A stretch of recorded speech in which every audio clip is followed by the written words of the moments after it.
Those who appreciate quality. Outlast Battery, winner of international awards for quality. Eksakto po tayo sa last 2 minutes ng laro. Brought to you by New Premium Dry London Gin. Now available in 750 ml. Ang ating score, 92-all. Gordon's Gin, may tanga ng bola. At pareho na po nasa penalty. Dalawang kapunang ito. 4 seconds on the shot clock. New steal by Bong Hawkins. Meron foul na tatawagin si referee Bartolome on Bong Hawkins. That's going to be number 5 on Rene Hawkins Jr. Partner, Ano masakit ba yan? yun because only 2 seconds were left on the shot clock. Penalty situation ng Alaska. And Noli Locsin will go to the stripe. But partner, ito si Chris King. Oo, We bumalik na. noticed, yes, he is back, but I don't think he's 100%. He's far from it. Oo, But panay nga. yes. Panay yung ikang yugyug niya doon sa kanyang kaliwang hita. At ngayon patalon-talon si Chris King as Noli Locsin is at the free throw line. Maganda ang shooting ngayon ni Noli from the 4.5 meter line. Ayan po si Chris King. As you see him trying to limber up in the backcourt. Oo, At yung partner- kaliwang hita niya may problema. Pulled hamstring. If he's feeling pain in that hamstring, I doubt if you'll see him drive in this game. Oo. So, sa tingin ko, ang tikada nito ay 3 points o kaya medium range jumper. Dalawa ang lamang ng Gordon's Gin, 94-92. We have a minute and 41 seconds remaining. Jojo Lastimosa has it para sa Alaska Milk.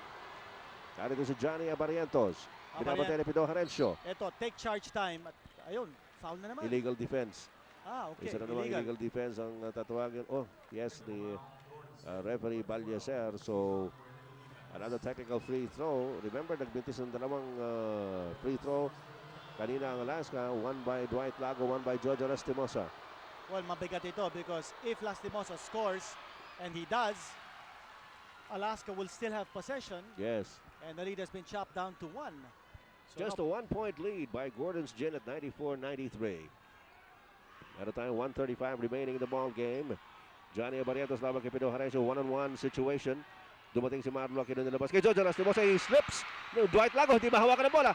And he recovers it. Labas ulit kay Jolas. He's open. Lumapit sa loob. Subaksak. Jojo Lastimosa scores! At lamang ang Alaska ng isa. 95-94. 1 minute and 19 seconds remaining. Timeout by Gordons.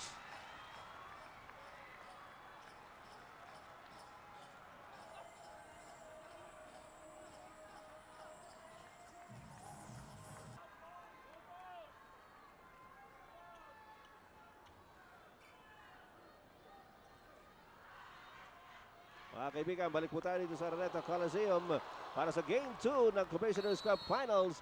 Lamang ng isa ang Alaska, 95-94 with a minute and 19 seconds remaining.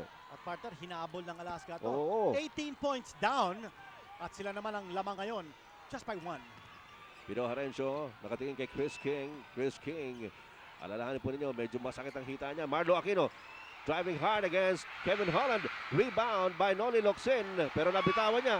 At muntik magkaroon ng second motion doon against Jojo Lastimosa. Dahil mukhang may tama si Noli Locsin sa mukha. At walang tawag ng referee. Oo. Locsin came down with the offensive rebound and he lost it to Lastimosa. Ano nangyari dito? Double dribble? Ano ba tinawag? Offensive ano?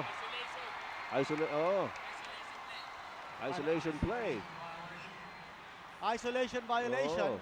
Because they were trying to isolate on the strong side the players of Alaska beyond that top of the key on the weak side, at hindi pa pwede yan. Oo. That's a crucial turnover here. Lamang pa rin ang Alaska ng isa. 42 seconds remaining. Chris King to Marlo Aquino against Kevin Holland. Dilabasan naman kay Chris King. 3-point shot by Chris King! It's good! Ayan ang sinasabi Wow! natin. Chris King is hobbled. Ayan! He will not Isa ka pa rin! drive. He will not drive. He will just take the 3-point shot or the medium range jumper. 2-point lead by Gordons. At Half a dapat minute to go. Partner, dapat na-anticipate siya ng Alaska. We said it before and it happened. Whoa, Johnny Abarientos. Sa ilalim, medyo na-tap out. 9 seconds on the shot clock. 9 seconds. Tatawag ng timeout ang Alaska Milk. Tingnan natin. Is this a 20-second timeout? It's a full timeout. We'll be back.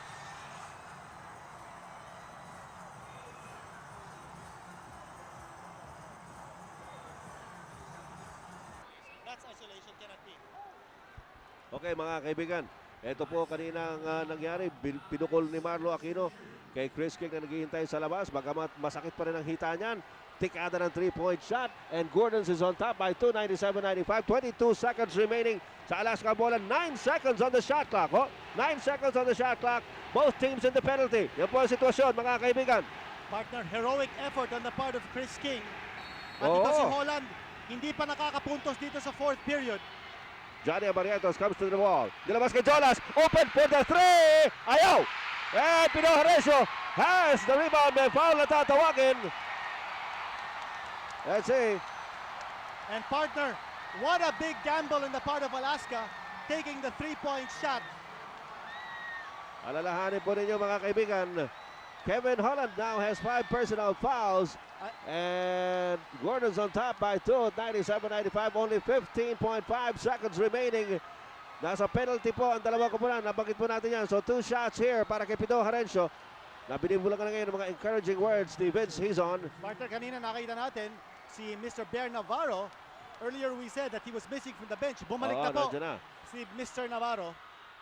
And Pino Horencio calmly putting the shot in, the free throw in. At mga kaibigan, huwag kayo mawawala. Sa linggo, alas 6 po tayo. Game number 3 of the Commissioner's Cup. Pero ito pa ang ating game number 2. Hindi po tapos ito. 15.5 seconds. Just a 3-point lead by Gordon's Gin. At meron pa isang free throw para kay Pino Horencio. Ayan, si Chris King, pinalitan na muna. Ayun nga sinasabi mo, Kinito, talagang heroic yung ginawa na yun ni Chris King. At Pino Horencio, tumikara na dalawang free throw. Meron tayong timeout ang Alaska Milk.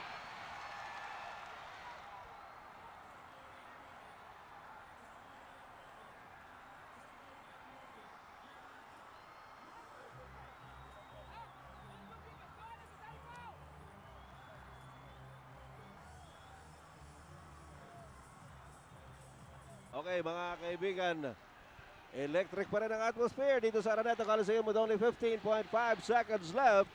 Lamang ang Gordon's Gin ng 99-94 o 99-95. At sa Alaska ang bola, pareho pong nasa penalty ang dalawang koponang ito. Magandang gabi po, Pilipinas. Ed Pixon kasama si Kinito Henso para sa Vintage Sports. At Kinito, talaga namang walang umaalis dito sa Araneta Coliseum. Punong-puno pa rin tayo. Well, marami pa pwede mangyari. And Coach Tim Con, pinapasok niya ngayon, dalawang 3-point shooters. Boyet Fernandez at saka si Roel Gomez. Remember, 4 po ang lamang ng Gordon's Gin.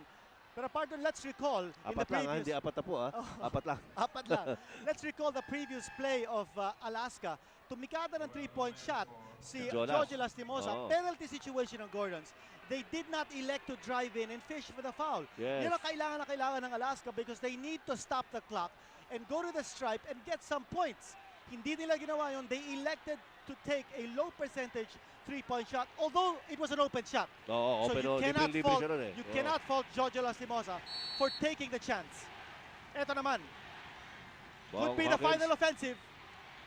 At ito si Johnny Barrientos going for the 2-pointer. Kevin Ramos with the offensive rebound, pero merong foul na nakita. At pupunta sa free throw line si Kevin Ramos. They're down by 4 points. At ang oras po ay hindi pumapabor sa kanila because we only have 11.7 seconds left. Papasok si Kevin Holland at si Dwight Lago. Habang nag-free throw muna ito si Kevin Ramos. Unang free throw ni Kevin Ramos, medyo malakas. From the back iron, yan po si Donald Jaworski. Applauding yung unang mintis ni Kevin Ramos and Robert Jaworski, very animated on the sidelines. Kevin Ramos, isa pa. Pressure-laden free throws here para kay Kevin Ramos. Pumasok ang pangalawa, 99-96 as the count, 11.7 seconds left. Bumalik na po si Kevin Holland at si Dwight Lago. There's the pressing defense by Alaska and the foul given up by Kevin Ramos on Vince Hizon will send Hizon to the line. Partner, yun ang masakit. Kevin Ramos electing to foul Vince Hizon instead of Wilmer Ong, who is a, well, not as good a free throw shooter as Vince Hizon. Kanya, yun ang mga mental lapses that happen when the game is on the line with just a few seconds to go and pressure starting to seep in. Hindi nila na-foul si Wilmer Ong, who is not as good a free throw shooter. At si Hison pa nasa stripe ngayon. Oh, pero si nagbintis. Hison ang nagbintis. 3-point lead by Gordons, 99-96. 10.2 seconds left. And Coach Tignan Tinto natin, ha? asking for a timeout. Whether the shot enters or not. But dapat sila makakuha ng rebound kung oo. hindi pumasok. Pero pumasok at timeout nga ang tatawagin ng Alaska Milk. Let's go back to home studios. Back here at the Araneta Coliseum in Cubao, Quezon City, mga kaibigan, with a jam-packed crowd na hindi po tumitinag sa kanilang mga upuan. With only 10.2 seconds remaining, lamang ang Gordons ng apat, 196 sa Alaska ang bola. Partner, 3-point shooting stats in this game so far. 9 out of 21 ang Gordons, 1 out of 3 ang Alaska. But Alaska has several potent 3-point shooters on the floor, Nasa including loob na naman sila Ruel Gomez at si Boyd Fernandez. Well, Gomez, alam natin siya ang PBA 3-point king. Oo. Having problems getting the inbound off. Ayun, Vince Season with a steal. Ayan na. Oh, big slam by Vince Season. Big steal. And that will wrap it up. Oo. Johnny Abarrientos strike a 3-point shot. And the ball goes out of bounds in favor of Alaska. Tapos na po ang game number 2 ng championships ng Commissioner's Cup for 1997. Gordon's Gin now on top, 2 wins to none. At ang ating score 102-96. I know a lot of you are wondering kung ano nangyari kay Chris King. Butch Maniego is with him right now. Butch. Chris, you sat out most of the fourth quarter, but when the team needed you, you came in. How does the leg feel now? You know, it's about 60%. I felt a little pain when I came in, but you know, I thought we did great there a while in the fourth quarter, but I felt like I could go in and play at least 2-3 minutes, and that's all I wanted to do. Well, did you have this previous history of hamstring problems? Actually, this is the first time it ever happened, so I was kind of surprised, but along during the week, it's been giving me some problems, but you know, I really just been trying to massage it, you know, put a little flex all on it and try to work it out, but tonight I pulled it somehow, but I think I'll be able to go on Sunday. Well, you're up 2-0 here now in the best of 7. You really must like your chances now. Yeah, it's still a long ways from being over. You know, basketball is a long game. We're up 2-0, which is a nice cushion, and you know, you're able to play relaxed. And I think the pressure right now is on Alaska. They're the ones who have to come out and try to get 2 games from us. But you know, hopefully we can just go ahead and end the thing so it would be over with.